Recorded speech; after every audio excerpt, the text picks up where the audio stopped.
Glad you're back with us. Right now, I want to get directly to my guest, who is a former U.S. Attorney General, John Ashcroft. Sir, how are you?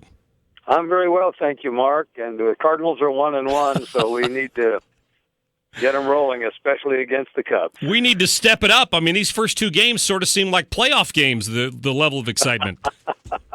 I don't know how you can get more intensity than you have whenever the Cardinals play the Cubs. It's part of what's great about spring. Boy, that's the truth. I certainly appreciate your time, sir. I wanted to get your thoughts on these current leaks of classified information that we're seeing.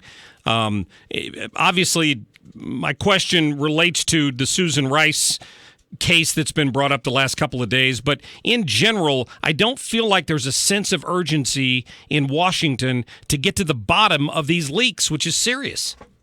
Well, these are serious. This is a national security matter, and if we can't have confidence in the intelligence community to maintain the confidentiality of classified materials, it threatens the security of the nation. And so very, very serious questions are raised, particularly as it relates to Ms. Rice and her statements about, a variety of things. Yeah, about whether she knew or didn't know, or, well, I knew about it, but it was legal. I know some of these surveillance capabilities were approved after 9/11. I don't know specifically if it was part of the Patriot Act, but do you think there are enough safeguards there to protect the privacy of Americans? Well, there are not enough safeguards to protect anybody in the law against people who will violate the law. I mean, that's just Gaines said. We have laws against murder, but they don't protect people from being murdered. They punish people who do murders. And so if a person decides to violate the law, then it's very difficult to have enough laws. Now, I think there are very serious questions raised because, first of all, the Foreign Intelligence Surveillance Act was from the 1970s. I think it's a 1978 enactment, FISA. And it provides the basis for surveilling either foreign powers or agents of a foreign power. Now, a person in the United States of United States citizenship could be an agent of a foreign power. So it doesn't exclude the surveillance of U.S. citizens. It only excludes the surveillance if there's no reasonable cause to believe that they're an agent of a foreign power. So there's another thing that should be noted that's left out of most discussions, and that is that the presidents have certain powers as a result of their responsibility as commander-in-chief under the Constitution.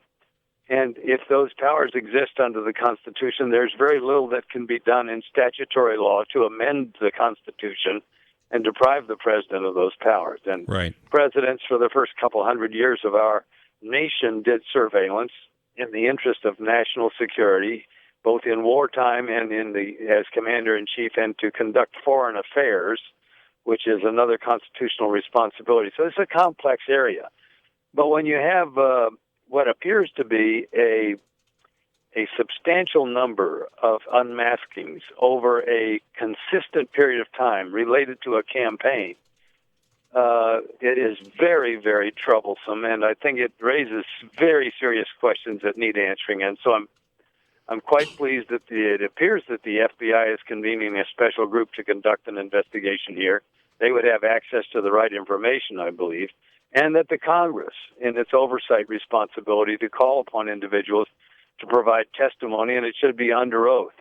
The difficulty there is that a number of the people involved may well invoke the Fifth Amendment because there are serious criminal violations that are a potential of abuses that have been alleged in these situations. I've been told, and I'm assuming based on your experience, you might know the answer to this, that whoever requests an unmasking, there's a paper trail, there's a record of all of those requests. I mean, that would be fairly easy to get to, I'm assuming.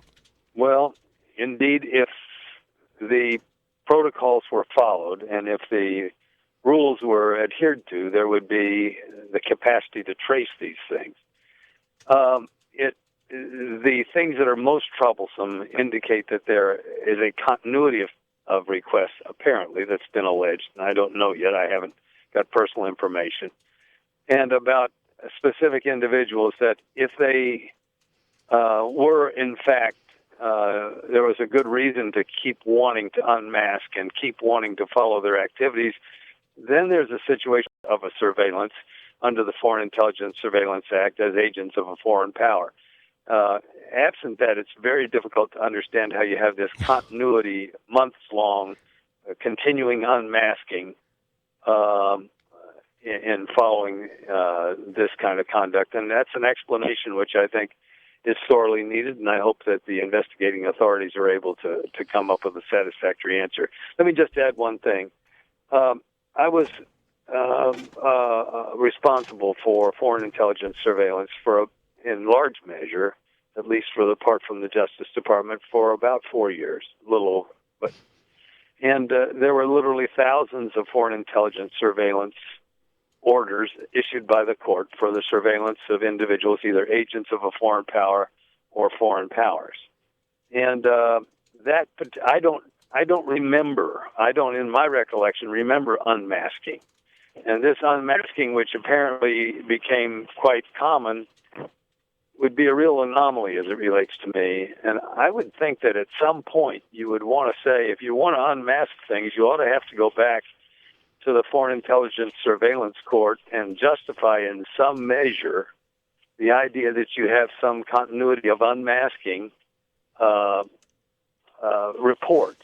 Right. And especially given the proliferation of the number of people who had access to the reports. It is stunning to me that what was once closely held at the end of the Obama administration, and in a way that is almost suspicious, all of a sudden gets dispersed to a dozen and a half or close to 24 different agencies, making any leakage in that setting much more difficult than a very limited close hold on such sensitive information. We're talking to Attorney General John Ashcroft, and sir, I know we had limited time with you today. I want to get to get your thoughts on one final question. Sure. Current Attorney General Sessions has announced that he's going to potentially withhold funds from some of these numerous sanctuary cities, and soon we may have a sanctuary state in California where they're effectively ordering their people to disregard ICE and immigration laws. What's your take on that and just the whole sanctuary city idea in general? Well, I'm grateful that Attorney General Sessions is a person who believes in the rule of law, and that when you have federal laws that relate to the national security, they are the supreme law of the land. And when local authorities choose to set aside federal responsibilities that citizens have and that institutions have to support the federal framework for defending the country in national security matters, it should be taken very seriously. What's interesting to me is that the order and the signal from the Justice Department that there would be consequences for individuals who undermine the ability to enforce the immigration laws. Those signals were sent last summer in the midst of the Obama administration at the Justice Department. And all of the entities and institutions and personalities that are squealing like stuck pigs now about how terrible it is that this would be done were totally silent when the Obama administration indicated that this would be an appropriate activity and a way to develop cooperation. And so to me, it has an aroma of rank politics, this objection to the federal government insisting that people who want federal money for law enforcement are going to have to include cooperation with federal law enforcement officials. And during my time, shortly after 9/11, we actually had a program where we worked for cooperative law enforcement by training local law enforcement officials in how best to cooperate and enlisting their cooperation. And I would call that cooperative enforcement. Sure. And I think what's happening now is rather than cooperative enforcement, we have belligerent resistance. And people who are trying to set aside the supreme law of the land, the federal government, and they want to set it aside on a local basis. And one final thought, and I know I tend to ramble here, so I'll stop. But in the 1830s, there were a group of states in the South that wanted to set aside the federal law. And there was a big battle in the United States called the Battle over Nullification. jurisdictions wanted to nullify the federal law by refusing to enforce it, refusing to cooperate, and to have state laws that are contrary to it. I think, we settled that, I thought, not only in the 1830s, but in the Civil War. Right. And when it relates to national security, I don't think there's any argument. Some people may argue that various things are outside the ambit of federal authority, and things should be reserved to the state. That's not the argument here. Immigration and national security are federal responsibilities. The federal law is supreme, and I commend Attorney General Sessions for being a person who understands that national security matters require a unanimity and a cooperative spirit on the part of all Americans, including American institutions like state and city government. Well put, sir. Attorney General John Ashcroft, I appreciate your time. The next time you're in St. Louis for a Cardinals game, please stop and see us.